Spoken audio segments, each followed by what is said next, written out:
বিধায়কের উদ্যোগে বিশেষভাবে সক্ষম মানুষদের মধ্যে বিতরণ করা হলো সহায়ক সরঞ্জাম। এদিন মালদার বুলবুলচন্ডী বিজেপি কার্যালয়ে আয়োজিত এই কর্মসূচিতে প্রায় শতাধিক বিশেষভাবে সক্ষম মানুষদের হাতে হুইল চেয়ার, চশমা সহ বিভিন্ন সহায়ক সরঞ্জাম তুলে দেওয়া হয়। পাশাপাশি বিধায়ক তহবিলের বরাদ্দকৃত অর্থে বুলবুলচন্ডী মৃত্যুঞ্জয় মেমোরিয়াল ক্লাব এবং বুলবুলচন্ডী স্পোর্টিং অ্যাসোসিয়েশনের কমিউনিটি হল নির্মাণ কাজের শিলান্যাস করা হলো। বিধায়ক জুয়েল মুর্মু সহ পঞ্চায়েত সমিতির কর্মাধ্যক্ষ অচিন্ত কুমার সরকার সহ অন্যান্যরা উপস্থিত ছিলেন এদিনের কর্মসূচিতে। বিজেপি এবং তৃণমূল কংগ্রেসের জনবিরোধী নীতি এবং বিভিন্ন ইস্যুর প্রতিবাদে আগামী 14ই মার্চ শিলিগুড়িতে জনসমাবেশের ডাক দিল বামপন্থী দল সমূহ। দার্জিলিং জেলা বামফ্রন্টের উদ্যোগে ওই দিন দুপুর 2টায় টিকিয়াপাড়া ময়দানে এই সভা অনুষ্ঠিত হবে।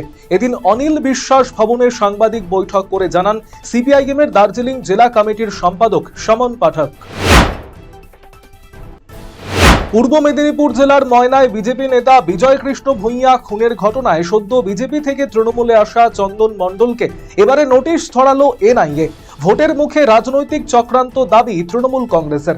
আগামীকাল বৃহস্পতিবার কলকাতার এনআইএ দপ্তরে হাজিরা দেওয়ার নির্দেশ দেওয়া হয়েছে তাকে।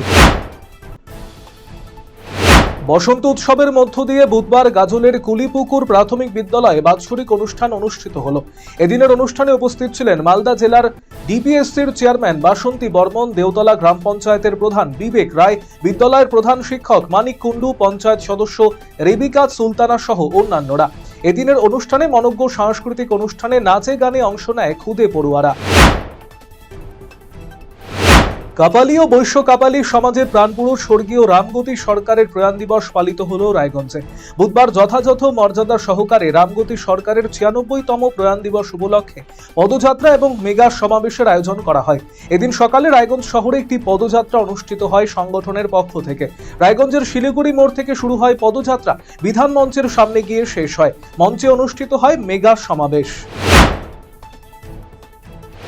এসআইআর প্রক্রিয়ার সাধারণ মানুষদের ভোটার লিস্ট থেকে নাম কেটে দেওয়ায় নির্বাচন কমিশনকে ধিক্কার জানিয়ে তুফানগঞ্জ 1A ব্লক যুব কর্মীদের নিয়ে বাইক র্যালি করলেন যুব তৃণমূলের কর্মীরা। র্যালিটি মারুগঞ্জের জাতীয় সড়ক ধরে চিলাখানা হয়ে নাটাবাড়ি পৌঁছয়।